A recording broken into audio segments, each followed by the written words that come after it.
رو سر انگشت اگه خواستین میتونید بزنید روی موش، توی پا. ببینیم قرمزیش رو دارین ببینید. حالا تا این حالت آب مانندش کامل خوش بشه، ضمن اینکه من اینو از این مرحله بیشتر نمیخوام قرمز سر بشه. حالا ما که کوره نداریم، من خونه کوره ندارم. چیکار میکنم؟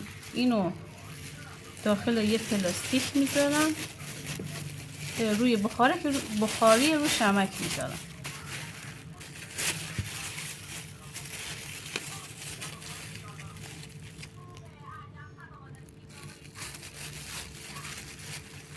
این کار باعث میشه که رنگتون رو کارتون فیکس بشه، کامل تو خورد مواد بره و دیگه راحت پاک نشه. شدت میزان رنگ بستگی به خودتون داره. رنگ رو رقیق کنین، تعداد دفعاتی که استفاده میکنین رو بیشتر. ممنون، خداحافظ.